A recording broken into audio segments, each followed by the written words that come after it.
Қазақстан жазушылар одағы ұлттық әдебиеттің дамуына, қазақ тілінің рухын көтеруге, рухани мұраны сақтап қалуға үлкен үлес қосып келе жатқан тарихи ұйым. Кейінгі жылдары жазушылар одағы шетелдік әдеби ұйымдармен байланысын нығайтып, қазақ әдебиетін әлемдік аренаға шығару бағытында елдегі әдеби үдерісті дамытуда да ауқымды жұмыстар істеуде. Биыл Қазақстан жазушылар одағы бірқатар елеулі оқиғалардың өтуіне мұрындық болды.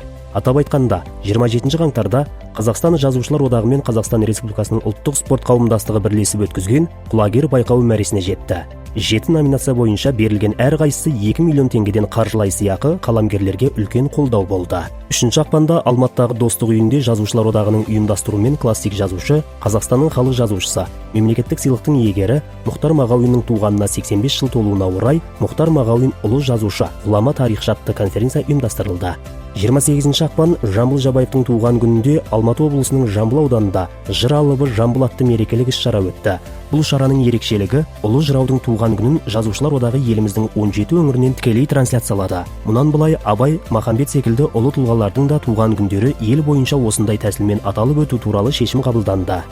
Қазақстан жазушылар одағы мен Зейнолла Сәнік атындағы мәдениет қоры бірлесіп көрнекті жазушы, этнограф, аудармашы Зейнолла Сәніктің 90 жылдығына орай ұлттық құндылық, қазақ этнографиясы және Зейнолла Сәнік 90 атты экспедиция ұйымдастырды. 3 сәуірде Маңғыстаудан басталған экспедиция еліміздің батыс, шығыс, оңтүстік, солтүстік және орталық өңірлерін толықтай аралап шықты. Экспедиция құрамына белгілі ақын жазушылар, этнографтар мен өлкетанушылар, тарихшы ғалымдар енді. Экспедиция нәтижесінде батыс аймағындағы 4 университеттің талантты үздік студенттеріне көрнекті ақын Есенғали Раушанов атындағы шәкіртақы тағайындалды. Экспедиция аясында Халел Досмұхамедов университетінде Зейнолла Сәнік атындағы этнографиялық дәрісхана ашылды. Қаламгер этнограф туралы деректі фильм түсіріліп, жазушының тұрған үйіне ескерткіш тақта орнатылды. Жыл бойы Сәнік шығармалары насихатталды. 90 жылдыққа орай Атамұра асыл сөз атты этнографиялық әңгімелер мен өлеңдерге халықаралық байқау жарияланып қорытындыланды. Ең басты жетістік болашақта батыс, шығыс, оңтүстік, солтүстік Қазақстандағы тарихи жерлер, тарихи тұлғалар, киелі орындар туралы және өңірдің кешегі және бүгінгі өмір тынысы туралы 4 фотоальбом жарыққа шығып, Қазақстанның барлық кітапханаларына таратылатын болады. Бұған қоса Қазақстан жазушылар одағы Алматы кітапханалары және Өркен қоғамдық қорымен бірлесіп, Алматының жас жазушысы 2025 байқауын өткізді. Бұл байқау биылдан бастап балалар әдебиетін кеңінен насихаттауды қолға алатын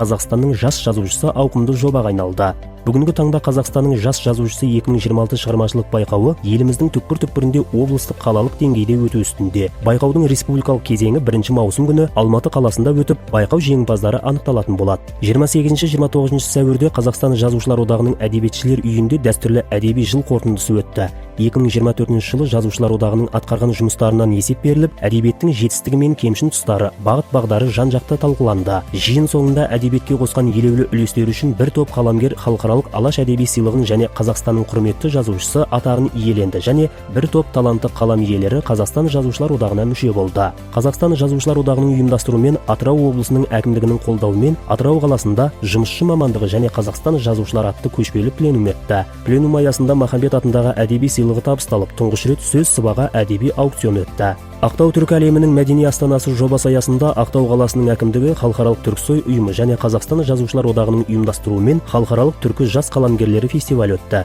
Фестивальге Қазақстан, Өзбекстан, Қырғызстан, Әзербайжан, Түркия, Түркменстан елдерінің дарынды жастары қатысты. Қазақстан көлемінде тойланып қорытынды шарасы Семей қаласында Қарауылда өткен ұлы Абайдың 180 жылдық мерейтойына Қазақстанның түкпір-түкпірінен ақын жазушылар, мәдениет өнер өкілдері, зиялы қауым, шетелдік қонақтар қатысты. Сонымен қатар Алматы қаласының орталық мешітінде ас беру мәдениеті, салт сабақтастығы ұрпақ ұлағаты атты дөңгелек үстел өтті. Оған дін қызметкерлері мен зиялылар қатысып, Қазақстан мұсылмандары діни басқармасы ұсынған салттық пәтуаларды талқылады. Нәтижесінде биылдан бастап өлім-жітім дастарханы бір ізге түсіп, ысырапшылыққа жол берілмейтін болды. Бұл бағытта да қаламгерлер өз пікірлерін ортаға салып, дін мен дәстүрдің ажырамауы, ұлттық сананың сақталуы өзекті мәселе екендігін айтты.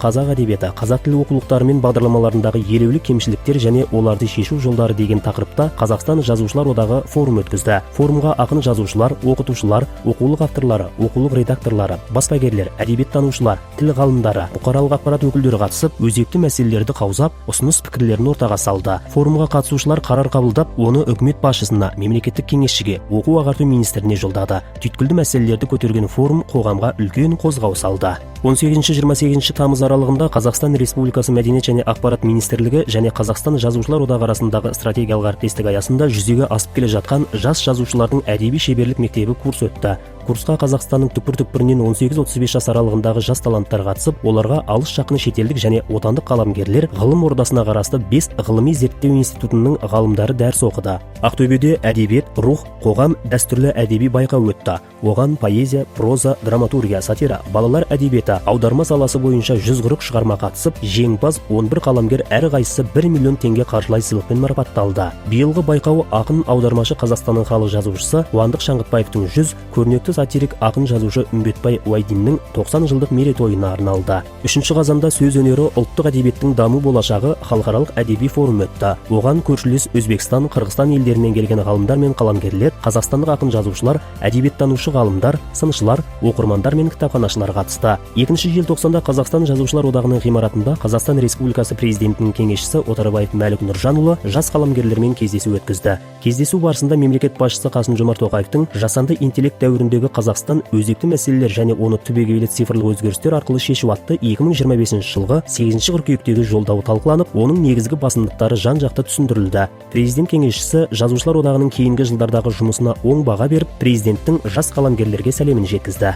9 желтоқсанда Қазақстан жазушылар одағы басқармасының төрағасы Мереке Әбдешұлы Құлкенов әлем әдебиетінің ірі өкілі, Нобель сыйлығының иегері, танымал жазушы Маянмен кездесу өткізді. Кездесу барысында қос қаламгер бүгінгі әлем әдебиетінің даму үрдістері, шығармашылық байланыстардың кеңеюі және Қазақ-Қытай әдеби қарым-қатынасының болашағы жайлы келелі әңгіме өрбітті. 10-11 желтоқсанда Бейжің қаласында Қазақстан мәдениет орталығында Қазақ-Қытай қаламгерлер атты халықаралық әдеби конференция өтті. Шараны Қазақстан жазушылар одағы, Қазақстан Республикасының Қытай Халық Республикасындағы елшілігі, Бейжіңдегі Қазақстан мәдениет орталығы және Зейнолла Сәнік атындағы мәдениет қоры бірлесе ұйымдастырды. Сонымен қатар әдеби конференция аясында Қазақстан жазушылар одағы мен Қытай жазушылар қауымдастығы арасында ынтымақтастық туралы меморандумға ресми түрде қол қойылды. Құжатта Қазақстан жазушылар одағының басқарма төрағасы Мереке Құлкенов және Қытай жазушылар одағы төрағасының орынбасары У Уйцин қол қойды. Халықаралық әдеби конференция аясында жас қаламгерлердің арнайы кездесуі ұйымдастырылды. Қазақ қаламгерлері делегациясы Қытай астанасына жасаған іс-сапар аясында Чауаян саябағында орналасқан Абай Құнанбайұлының мүсініне гүл шоқтарын қойды. Бұл шара ұлы ойшыл ақын Құнанбайұлының 180 жылдық мерейтойына арналды. Гүл шоқтарын қою рәсіміне сонымен қатар Абай бюстінің авторы,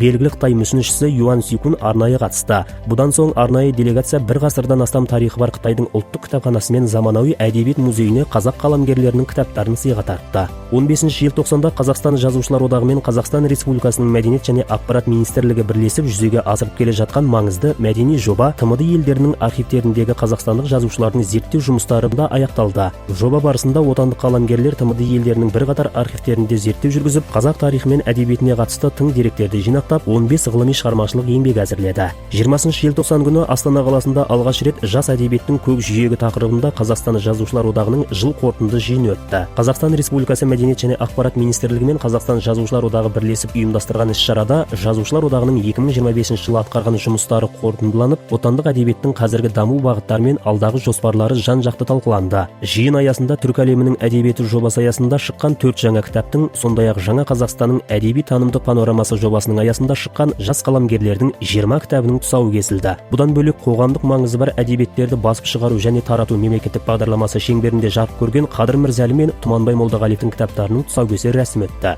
26 желтоқсанда Алматы қаласындағы Республика сарайында Алматы қаласының әкімдігінің қолдауымен Қазақстан жазушылар одағының ұйымдастыруымен қазақ поэзиясының классиктері Қадыр Мырзәлі, Тұманбай Молдағалиев және Жұмекен Нәжімеденовтің туғанына 90 жыл толуына орай биіктік, кеңдік, тереңдік атты ірі поэтикалық мәдени кеш жоғары деңгейде өтті. Биіктік, кеңдік, тереңдік атты поэтикалық кеш тек мерейтойлық еске алу шарасы ғана емес, қазақ поэзиясының алтын қорын жаңаша зерделеп, ұлттық әдебиетке деген құрметті күшейткен мазмұнды рухани басқосу болды. Бұл тағылымды кеш үш бірдей алып ақынның өшпес мұрасы ел жадында мәңгі сақталатынын, олардың поэзиясы ұрпақпен бірге жасай беретінін тағы бір мәрте дәлелдеді.